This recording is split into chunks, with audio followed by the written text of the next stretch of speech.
today's video, I'm going to be showing you how to paint these pears in watercolor as a real-time process, and also I want to give you an update on my creative life and business. Over the last year, I have faced some challenges, including almost burning out after writing my book and juggling the responsibilities of being a single parent. I'm starting off by mixing indigo and sap green, a little pop of Payne's grey, and also a tiny bit of brown. I'm going to use this to outline my pears. I've put the reference photo of the pears, which I found on Unsplash, in the top corner here. I'm using a slightly smaller quill brush by Jackson's Art. It's their size 0. Instead of doing a pencil outline, I am doing a watercolor outline. I've used that lovely green I mixed earlier to just give me a little idea of where the positioning of the pears and leaves are. I'm not following the photographic reference exactly. I'm taking the elements that I think work well for me, and I'm going to be swapping and changing a few things around. There is an indication of a pear that's hidden by the leaves in the bottom right hand corner, so I think that particular pear I want to make more prominent, and I do see a pear that's been cut off that picture which I'd like to include as well. So I like to think that I'm in charge of my sketchbook and I'm going to paint how I want. I'm not going to be dictated by a reference image. Now let's talk a little bit more about where I am now, and to give you some context I need to tell you where I was a year ago. I had just finished writing my book, and one of the biggest challenges I faced was the burnout after completing that. Researching, editing, writing, photographing for the book took so much of my mental energy and focus and time. Although I'm absolutely thrilled now that my book Go With The Flow is out in the world, out in the bookshops and on Amazon, I did find myself really struggling to find my creative groove afterwards. After painting in this pear on the left, I realised that it was probably a little bit too big and would dominate too much, as I still wanted it to appear to be slightly more in the background, so I reduced the size of it by just taking that layer of watercolour off with some kitchen roll, and it was wet enough to do that, and as I was going to be painting in the background anyway, it didn't matter too much, and I just carried on painting the rest of the scene. The problem with burnout is it can be difficult to recognise when it's happening, especially when you have multiple responsibilities and priorities like running an art business and taking care of children. The challenge is, for me especially, is to just push through and to keep going, because I feel so responsible for my business and my children. Recognising burnout means you have to be honest with yourself and pay attention to your own needs and well-being. This is really difficult for me because I'm so used to putting others' needs first. I felt guilty for taking time out for myself. So it was important for me to remember that it's not selfish, and it really was necessary for my own health and happiness, as well as the continued success of my business and also being able to look after my children. The green I've mixed here is Quin Gold and a little bit of sap green and lemon yellow. You'll notice that I didn't paint the whole pear in. I've left a space in the middle for the highlights, and I think that's really important to let some of that paper show through. Next, I've dropped in cadmium orange and also viridian. I'm letting the pigments mix on the page. I'm not doing too much with my brush, just dropping those pigments in, and they will eventually spread and mingle together, so it's a trust process here. I've added a little bit more of the sap green to the Quin Gold just to brighten those greens, to bring out a bit more luminosity. The darker pigments that I'm dropping in, a bit more sap green, is going to help make the rest of that pear pop and look a little bit more dimensional. And as you'll see later on, in order to create the background, I am going to be adding a much darker value, so I have to keep these pears in a mid-range values. I've made this pear at the front a lot more orangey. I've mixed in some of that cadmium orange to the greens just to provide a little bit more interest and a little bit more contrast. This is the one that's hidden behind the leaves. And always be mindful to keep a little bit of that paper showing to help with contrast and the highlights. Being a single parent of two teenagers is challenging in itself, but when you add to the fact that both of them have ADHD, it can create even more demands on my time, energy and attention. ADHD affects my children in different ways. Mainly I just have to be really organised in order to organise them and manage time effectively, and it makes it difficult for them to complete tasks, follow routines and sometimes regulate their emotions. I've now decided to add some of the background, which is just Payne's grey, and I'm letting that mix in with some of the pigments that are already on the paper. So managing the demands of work and family is a real juggling act for me. I decided late last year that I was going to have to take it easy because my son is going to be sitting his final school exams called A-levels, get the grades he needs to get into university. Just in the last month we've had to talk to his consultant and change his medication slightly just so that he can cope with these upcoming exams, and obviously that takes up much more of my time than I intended, but I'm glad that I'm in a position to choose to do this for him. You can probably tell that I have a strong sense of love and responsibility towards my children, and I very much value their happiness and well-being. I completely recognise my kids' unique strengths and qualities. They are incredibly intelligent, they're very funny and kind, and I'm affirming their value as individuals and acknowledging all the amazing positive contributions they can make in the world. So I want to invest this time and energy into their well-being and demonstrate my commitment at this point to help them reach their potential in their formative years. Although I didn't sketch out every leaf, I'll be using negative space to introduce some more leafy areas to this piece.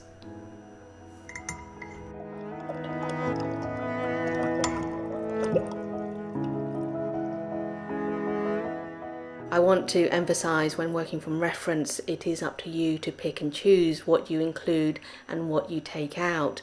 You're the person in charge, and nobody is telling you that you have to include every leaf, every stem. For this section, which I didn't draw in originally, I'm just going back to my usual method of sketching out using watercolor line so that I can make it up as I go along. I'm making decisions as I expand in this area. I'm looking at the reference and then I think, right, what have I got room for? What shapes can I see? A lot of simplification is all down to shapes. There's a really dark area just to the right of those pears and the leaves, and that's what I'm trying to depict here. This way of working is almost like meditation, or let's call it a painting mindfulness, where I am aware of almost every stroke that I create. Everything is intentional, it's not being slapped on. I'm really taking the time to observe and make those decisions before that brush touches the paper. Recognising the need to refill my creative well, I decided to take a step back and reassess my priorities and also my values. One of the ways I'm approaching this is by going at a slower pace. After hustling for almost 10 years, I have established myself in the industry, and I realised I no longer want to push myself to the point of exhaustion. I really want to incorporate and prioritise self-care in order to find a balance that works for me and my family. While the fear of financial instability due to the divorce and being the sole provider for my kids is real, I've always had this nagging feeling at the back of my head that there's never going to be enough money, but I'm really starting to trust that things are always going to work out for me. And that's been quite a shift over the last few years. Going back to the pears for a few moments, you'll see that I am using the negative painting technique again, where I'm only adding the background, so the areas around the leaves and the area around the stems, in order to create a little bit more drama and shape. And I think this works really well in this piece. I'm slowly working across the page, quite methodically, area by area, and making it up most of the time, but looking at the reference just for some details. So creating better boundaries with my time and resources has been an essential part of my self-care journey. I am taking a break from posting on my Instagram grid right now, and also creating art just for myself without worrying too much about likes or engagement. I think for me this allows a greater freedom to create from a place of pure joy and not just for the sake of content creation. It's important to remember that everyone's circumstances and challenges are different, and what may work for one person may not be feasible for another. It's important to recognise that prioritising mental health is not a privilege or luxury, but a necessity for me at this point. Neglecting my physical and mental health can have serious consequences. As I'm seeing, there is a high level of stress, anxiety and burnout has been common themes in my life, especially in today's fast-paced world. The base layer of this pear is green gold, and I've just dropped in some cadmium orange, and the pigments are going to be allowed to merge together. I'm probably introduce some of that cadmium orange to the rest of the piece, especially in the stalks here. That creates a more harmonious piece as the eye moves its way around your sheet of paper. Furthermore, taking a step back doesn't necessarily mean stopping altogether. It really does mean slowing down and creating boundaries to allow for that time to focus on activities like taking breaks throughout the day, setting aside time to paint in my sketchbook, and delegating as many tasks as possible. Mental health struggles are not a sign of weakness. It has taken me a lot of strength and courage over the last few years to acknowledge when things are not working and to take the steps to make positive changes. So as an individual, I can become more productive, creative and successful in the long run. I've been grappling with these feelings of scarcity and the pressure to keep working hard due to the belief that there's never going to be enough, and this mindset is actually very limiting and partially why it's led to phases of burnout, because it feels like I'm never satisfied or fulfilled. I've now come to realise that this way of thinking is not serving me at all in the long term, and it's much better to be kinder to myself and not put too much pressure on myself to constantly produce and keep achieving. It's really important to remember that progress is not always linear, and it's okay to take breaks. It's okay to plateau and go at your own pace. It's also very helpful to remind yourself that you are exactly where you are meant to be on your journey, and to trust that things will work out as they are meant to. I'm now going to sound really airy-fairy, but by adopting a mindset of abundance rather than scarcity, it's really allowed me to have this time and space to rest and recharge a lot more than I would have done in the past. You'll notice that the pear on the left, the green gold, is still wet, so I have to be very careful about taking the brush that's loaded with Payne's grey and not to touch it, although it did touch that section on the left. Once I watched it sort of spread out a bit more, I realised, oh, that looks quite nice actually. And this one, it does seem to pop out a lot more compared to the other pears, although I don't think it is as dimensional as the other three. I was thinking of leaving this piece just as it was, but I didn't think the leaves were really giving enough information, so I wanted to add a little bit more dimensionality by using a very light wash, just to indicate where the leaves were slightly folded, so there is shadow on one half compared to the other, and that just adds a little bit more information about the position of these leaves and what angle they were at in comparison to the light.